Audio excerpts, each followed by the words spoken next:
खैबर पख्तूनख्वा के इलाके जिला बाजोड़ में सिक्योरिटी फोर्सेज ने शिद्दत पसंदों के खिलाफ महदूद पैमाने पर कार्रवाइयां शुरू की हैं और गुज़श्ता रोज कुछ हलाकतों की इतलात भी आई हैं, लेकिन अब तक सरकारी सतह पर इस बारे में कोई आदाद शुमार जारी नहीं किए गए।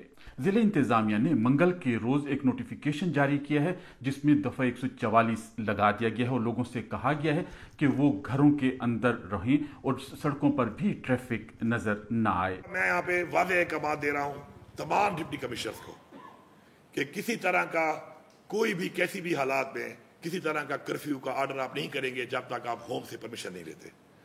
किसी तरह का कोई कर्फ्यू, कोई 144 आप नहीं लगाएंगे, उससे पहले आप होम डिपार्टमेंट से परमिशन लेंगे। इसके मैं डायरेक्टिव भी जारी कर रहा हूँ और मैं यहाँ से वादे पैगाम भी अपना दे रहा हूँ। कल यानी मंगल के रोज सुबह सवेरे गनशिप हेलीकॉप्टर इलाके में देखे गए और इसके अलावा वहां पे धमाकों और शदीद फायरिंग की आवाजें भी सुनी गई हैं। इस कार्रवाई में जानी नुकसान की इतलात भी मौसूल हुई हैं।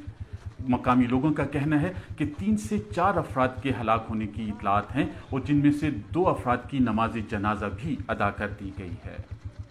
लोए मामूद का इलाका बाजोड़ में अफगानिस्तान की सरहद के करीब वाक़ है और अफगानिस्तान के सूबा कुन्नड़ के साथ इसकी सरहद लगती है, जहां पर शिद्दत पसंदी माजी में भी काफ़ी उरूज में रही है।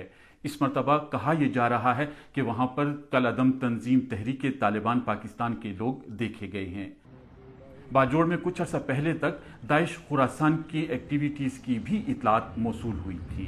इस फौजी कार्रवाई के खिलाफ मकामी सतह पर एहतजाज भी किया जा रहा है और उनका ये कहना है कि वो फरीकैन के पास जाएंगे और उनसे कहेंगे कि जंग बंद की जाए, क्योंकि इसमें ज़्यादा नुकसान आम शहरियों का हो रहा है।